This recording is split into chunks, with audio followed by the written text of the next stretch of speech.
ગીર સોમનાથ કોડીનાર કોંગ્રેસ કાર્યાલયમાં હોબાળોના વિડીયો સામે આવ્યા છે। કોંગ્રેસ કાર્યાલયના ભાજપના નેતા કામ કરતા હોવાના આરોપ સાથે બીજેપી કાર્યકરો કોંગ્રેસ કાર્યાલયમાં ઘૂસ્યા હતા। વિરોધ કરનાર ભાજપના કાર્યકરો તો આરોપ છે કે ગોહિલ ખાણ ગામના પૂર્વ સરપંચ જિલ્લા ભાજપના હોદ્દો ધરાવે છે, પરંતુ તે કોંગ્રેસની કાર્યાલયમાં વધુ હોય છે, જેના કારણે આજે હલ્લાબોલ કરી કોંગી કાર્યાલયે મીડિયા સાથે ભાજપના સ્થાનિક કાર્યકરો પહોંચ્યા હતા અને હોબાળો મચાવ્યો હતો। પૂર્વ સરપંચ ભીખાભાઈને કાર્યાલયમાંથી બહાર નીકળવું ભારે પડ્યું હતું। જે કેસની ગુજરાતી સાથે મહેશ વાજા, સોમનાથ।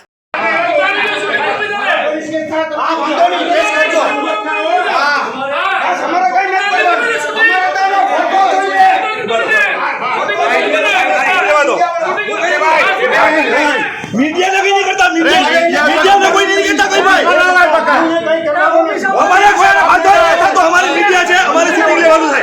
बस कुछ ऊपर है, तू ऊपर है, ऊपर है भाई, कोई ने बात नहीं।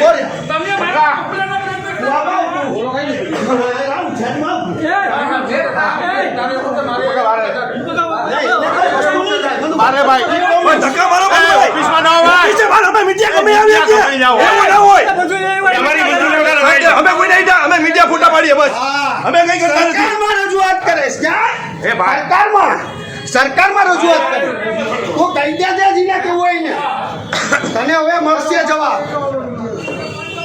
ફોન કર હવે તારો હોય એટલા ને।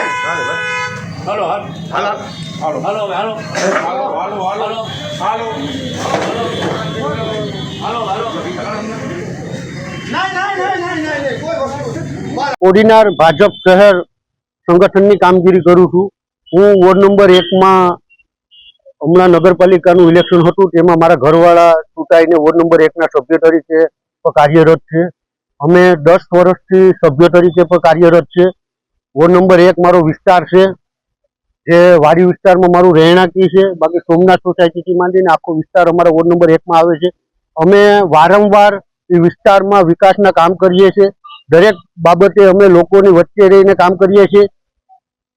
કેટલા સમયથી જે ગોહિલી ખાણ ગામનો પૂર્વ સરપંચ ભીખાભાઈ કાળાભાઈ ગોહિલ, જે ભારતીય જનતા પાર્ટીમાં જિલ્લાનું ઉપલા હોદ્દો ધરાવે છે ને ઉપલા લેવલે પણ ભાજપમાં કહે છે કે મારી પાસે આ હોદ્દો છે। એટલે અમે કેટલા સમયથી પાર્ટીમાં પણ રજૂઆત કરી છે, અમે તમામ જગ્યાએ રજૂઆત કરી છે કે એ આજે પણ ભાજપમાં નથી ને કાલે પણ ભાજપમાં નહોતો, એ કોઈ દિવસ ભાજપનું કામ કરી ન શકે।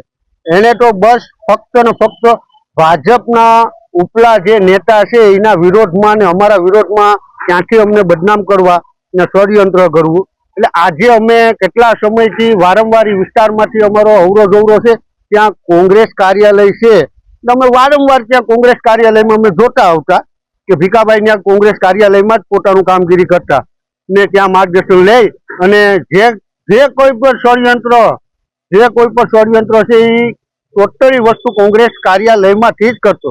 તો આજે મને જાણવા મળ્યું કે ભીખાભાઈ છે કોંગ્રેસ કાર્યાલયમાં બેઠા બેઠા અમારા વિરુદ્ધમાં જે કંઈ પણ ષડયંત્ર રચી રહ્યા છે।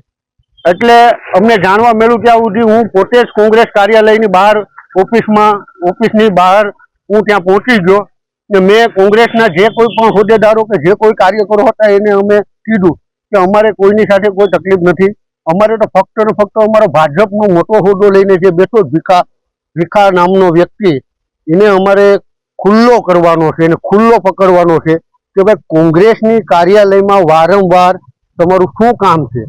ચાલુ ઇલેક્શનમાં પણ કોંગ્રેસની કાર્યાલયમાં હોય ગમે ત્યારે, એટલે મારે જિલ્લા સંગઠનને, જિલ્લા પ્રમુખ, એના ઉપલા અધિકારીને પણ મારે કહેવું છે કે આવા પાર્ટીને નામે જે બીજા લોકોને બદનામ કરે છે એને તાત્કાલિક અસરથી સસ્પેન્ડ કરો, બરતરફ કરો, એને તાત્કાલિક બરતરફ કરો। અને પાર્ટીના નાનામાં નાના કાર્યકરને એ હેરાન કરે છે। ભારતીય જનતા પાર્ટીના ઘણા એવા કાર્યકરો છે કે એને એ ખુલ્લેઆમ હેરાન કરે છે। અમે લોકોને ત્યાં પણ ઘણી ફરિયાદો આવી છે, પણ આજે અમે એને ખુલ્લો કોંગ્રેસની ઓફિસમાં પકડ્યો છે। તો હું આ વિસ્તારના જુનાગઢ જિલ્લાના સાંસદ રાજેશભાઈ ચુડાસમાને પણ કહું છું કે આને તાત્કાલિક અસરથી સસ્પેન્ડ કરે, અમારા ધારાસભ્યને પણ કહું છું કે આને તાત્કાલિક અસરથી આને સસ્પેન્ડ કરે અને પાર્ટીને, ભારતીય જનતા પાર્ટીને, સરકારને પણ હું રજૂઆત કરું છું। હું મુખ્યમંત્રી સુધી રજૂઆત કરું છું, ગૃહમંત્રી, મુખ્યમંત્રી, પાર્ટી અધ્યક્ષ પ્રદેશ પ્રમુખ શ્રી સી આર પાટીલ સાહેબ જે કાર્યકર એના માટે મહત્વનો છે, એને એક કાર્યકર તરીકે હું નિવેદન કરું છું કે આવા બેવડી નીતિના લોકોને તાત્કાલિક અસરથી સસ્પેન્ડ કરે ને પાર્ટીમાં જે કામ કરે છે એવા લોકોને હોદ્દો આપે, એ માટે અમે કોંગ્રેસ કાર્યાલયની બારોબાર ભીખાભાઈને અમે ખુલ્લો પાડવા માટે થઈ ને અમે હલ્લાબોલ કરી, જે દર વખતે પાર્ટીના નામે ગમે ત્યાં ગમે તેને ઉપર ચરી ખાય એવા લોકોને પાર્ટીને હું બીજી વખત કહું, એક વિનંતીની ભાષામાં કહું કે આના ઉપર તાત્કાલિક પગલાં લે ને પાર્ટીનો જે કોઈ બી હોદ્દો આપ્યો હોય એને તાત્કાલિક અસરથી આને સસ્પેન્ડ કરે.